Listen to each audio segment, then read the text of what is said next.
It's the Edible Valley podcast. No, I'm going to start with something funny. Yeah, you probably will fail. Yeah, that is the beginning. I mean, this is how the podcasting begins.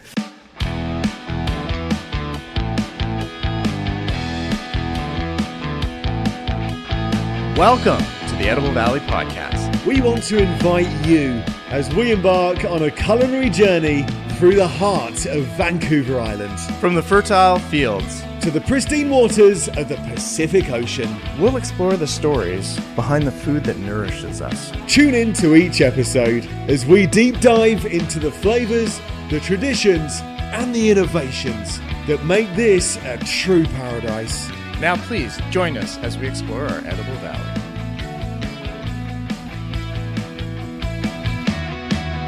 Right, it's the Edible Valley podcast. If you hadn't realised, it's William Stringer. Hello.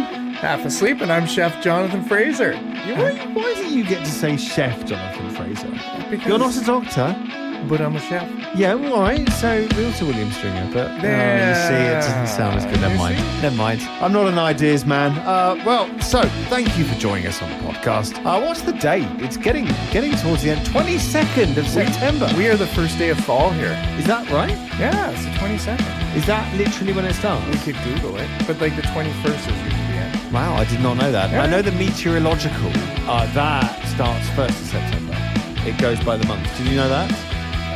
So you're probably talking about the astrological. Sure. The meteorological. So, for example, spring is March, April, May.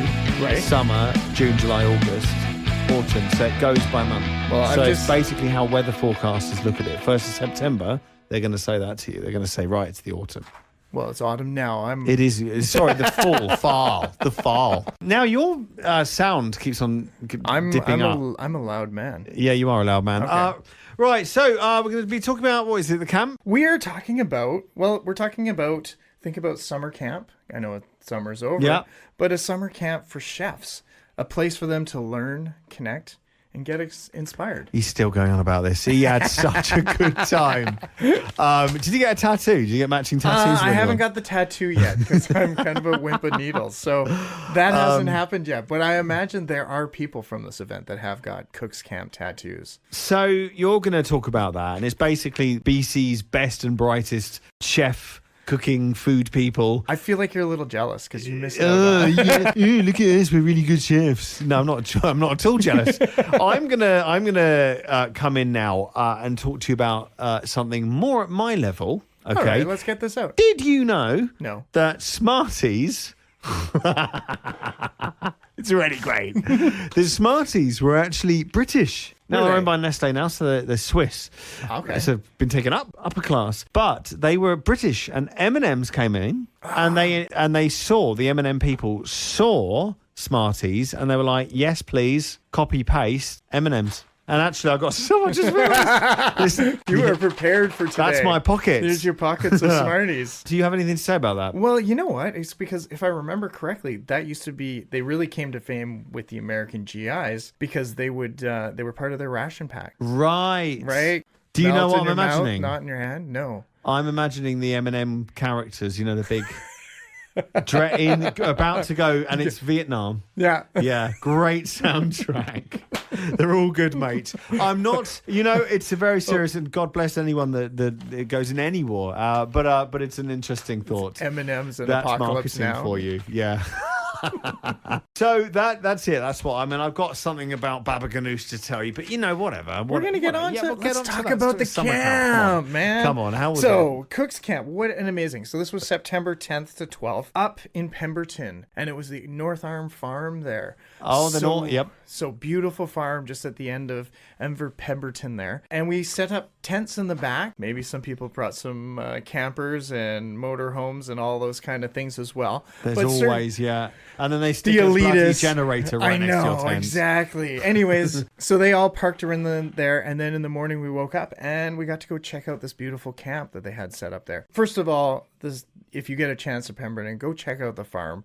They have a huge production of different foods. They've got gelato store in there. They've got their little farmers stand in there. Coffee's going. So there's lots of stuff happening just on the farm, let alone. And they're really working hard and struggling to get a brewery put together there too as well. It does sound very magical. It sounds pretty magical. So what we do is a bunch of chefs. Basically, it was the chef's table sets up, the chef's table society. They come in there and they put up tents and they bring in ovens and they get the coals going and they get the barbecues out there. And it's just 2 full days of cooking extraordinaire where all the chefs join together and cook together. We get to network, we get to socialize, we get to it puts us all on that same pedestal, right? So you're talking now you're talking people right up there, right down to the dishy. Exactly. We've got everyone's invited. And so the idea is to have Other than me. The idea is for chefs to be able, after a long summer, to get out into the field and have a chance to relax and sort of unwind a little bit, regain some of those stuff that they missed out from the hard work, the long days, the hours. Your compadres. My compadres. Yeah, exactly. Yeah, exactly. That does sound very, very cool. Now, did you mention when you were telling me about this, whilst you were texting me about it, did you mention there wasn't even any alcohol? So really, this was There was tasting. There was tastings and stuff like that. We did not. You weren't allowed to bring any of your own outside alcohol in.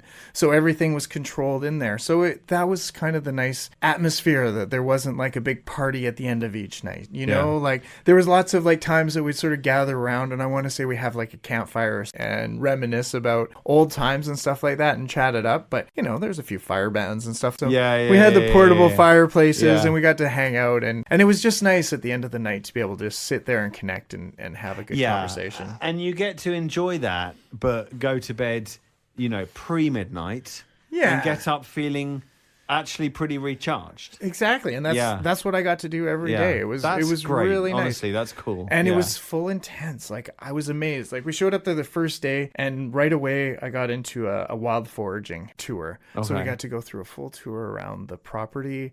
How big is it? What's that? One is, I want to say 40 acres. Wow. Okay. Because it's really cool because of our Shamrock Farm. Yeah. The podcast I did with them out there the other day. Great pumpkin patch. That's coming up soon. And the North Vancouver Island Culinary Association is going out there actually on Wednesday. They need to shorten that name. You can't even say it. Go on, try again. Vancouver Island Culinary Association. Wait a minute. All right, what does that? Let's get a pen. Right. So, NVICA.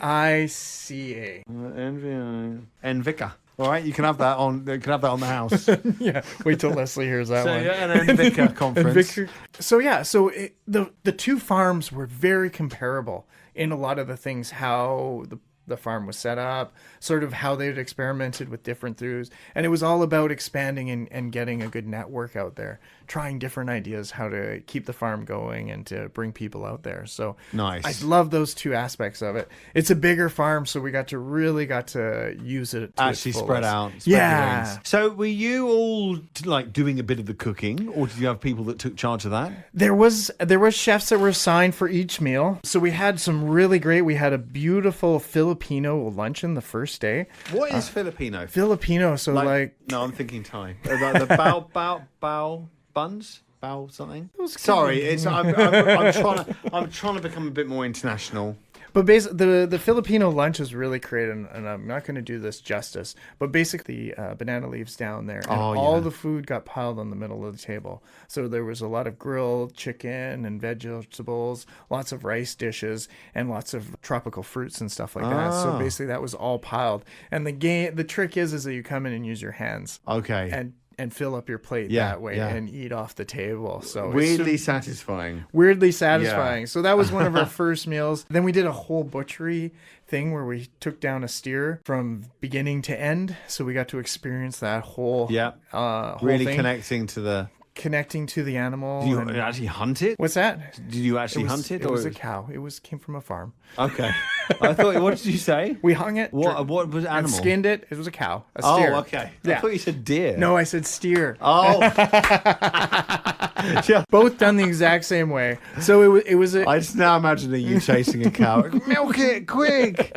Anyway, grab it by the udders. Okay. yeah, so we did that, and then we were able to break down that meat. We actually brought in another animal that we'd hung and aged properly so that we could do it properly. The original plan was to do it from straight. But that was it. It was wonderful. And we used a lot of that in other dishes going out throughout the 2 days there. We had a beautiful Italian dinner where they made raviolis and risotto, and they had some gelatos going. And it was all different stations with lots of different salads in the middle, and they paired that with a bunch of Italian wines, which was really interesting. A lot of good fun times there. And then at the end of the day, we had the most amazing, well, I already got the speech because I got to ride up with him, but Paul Stewart did a speech on Food Day Canada, which we've talked about in the past here, right? And he got to show a little video about his mother, Anita Stewart. And he said the most amazing moment was he was talking to this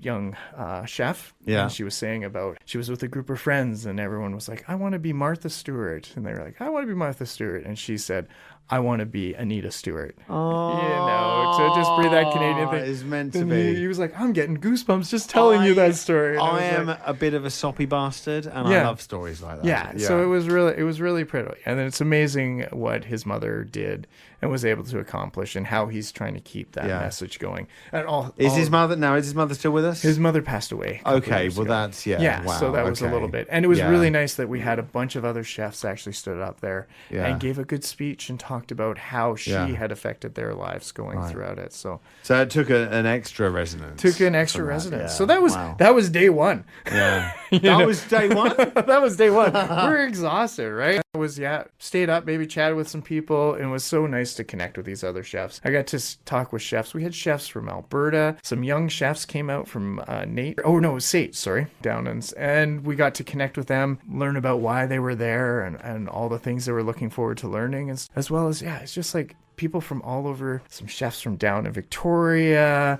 some from the interior and the Okanagan, as well as in Vancouver. Didn't you get a car share? You got to know that you drove Well, I did. there. I drove up with an old friend chef of mine, David Lang, who's the department head at Camosun College. Okay. Yeah, so, I had a great trip with him, and he used to teach when his starting career started out at Port Alberni as well, and so he helped design that kitchen out there. So I had some great stories about how he designed the kitchen out there, and we reminisced about the old days when I was at Atlas and he was over at Avenue Bistro. Oh, yeah. So I think I've met him. Very, very good chap, if I recall. Yeah, so it was just, those were the really fun things to happen in this event. So in day two started out breakfast.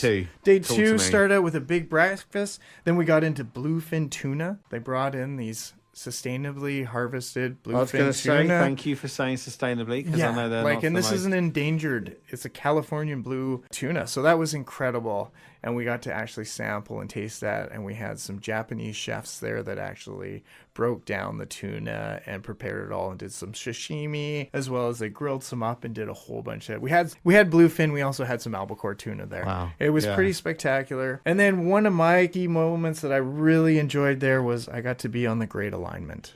Okay. And you're like, what is a Great Alignment? So basically what it is because of over the years, a lot of organizations have formed in the culinary industry. It sounds like a cult. Is this? It's a little bit. It's a little bit of a cult, but no, I'm ready. Not. If it is, I'm ready. Sign me up. Sign you up. Yeah, the Great Rapture will be happening tomorrow. No, what it is so we've had some splinters through the Culinary Association over the years, right? As in, we have the Navicta. So no, is it Navicta? Navicta. What is it? Anyways, what are the letters again? we're gonna go with the North Vancouver Island Culinary Navicta. So imagine a vicar, as in a church vicar, but with an N. Okay. Navicta. Okay. So we were out there, and but then we have the BC Chefs Table, which was the organization that put this together, and of course we have the BC Chefs Association. We have the island.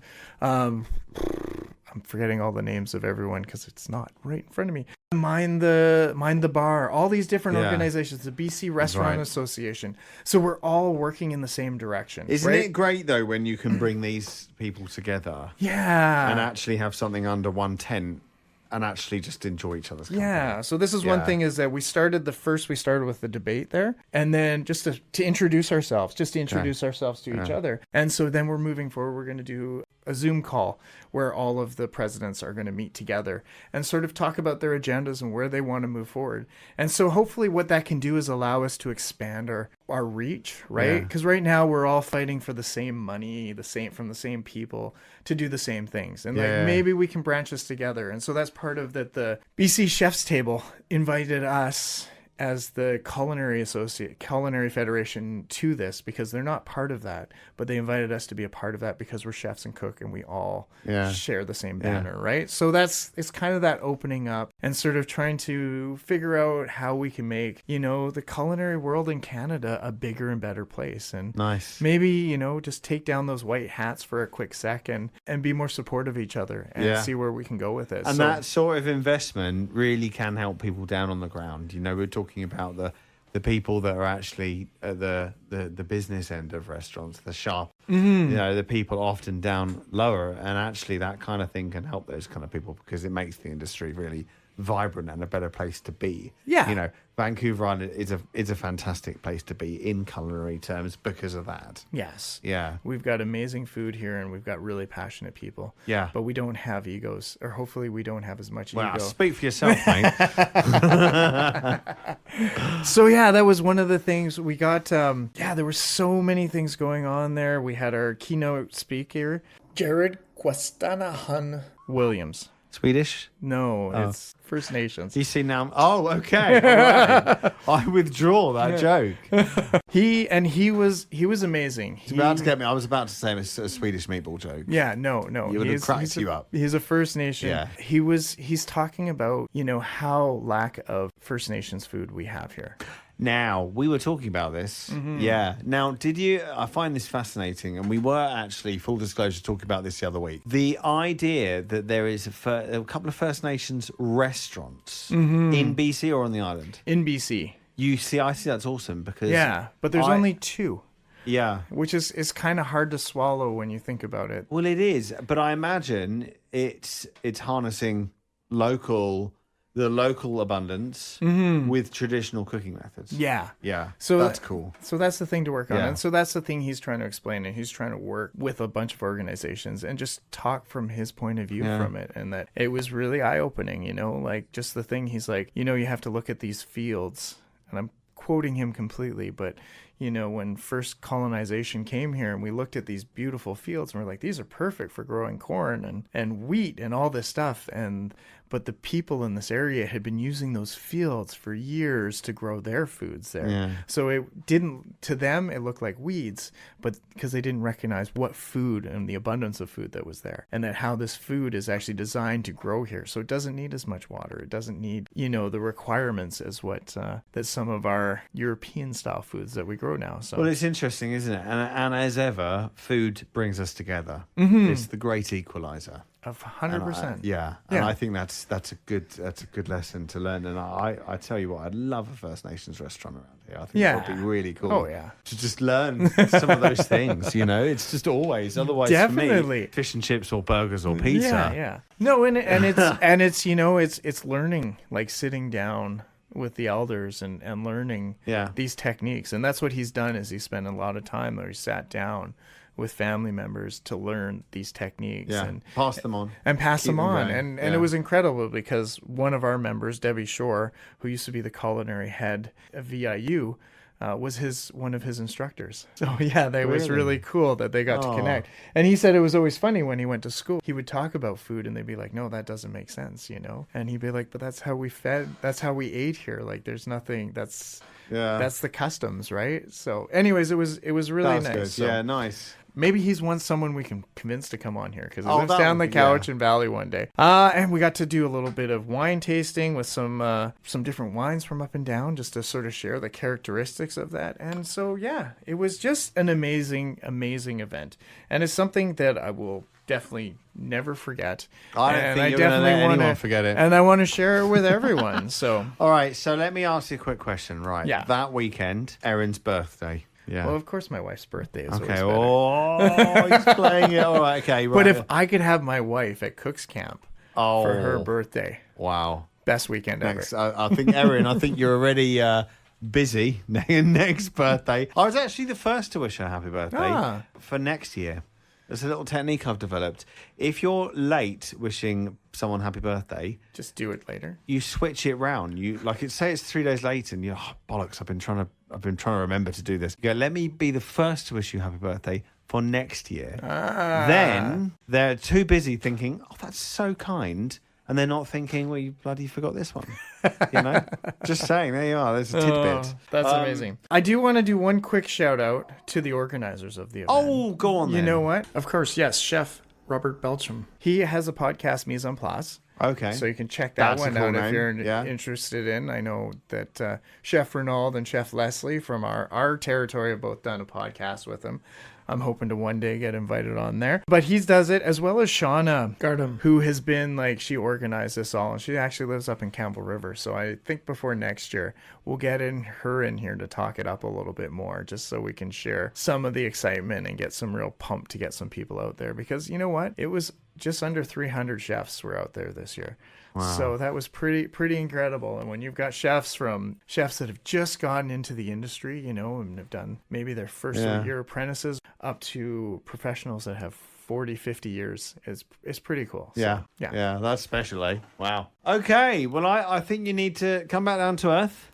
Okay, you're not in, where was it again? Not on the mainland anymore. Pemberton, there you go. You're not in Pemberton anymore. You're back in the good old Comox Valley. Back in the good old Comox Valley. Do you ever... Okay, I don't know how I'm going to connect this in any way to what we were talking about. Probably not. But if Erin ever wakes up, and I do this with Eva, if she's ever confused, a little bit and she fell asleep on the couch or something like that, just say, oh, you're okay. So you were dreaming. And then I was, welcome back to good old 1994. At first, it got her. But now she just tells me to shut up. But she knows she's back in her reality. I love how we think the same way.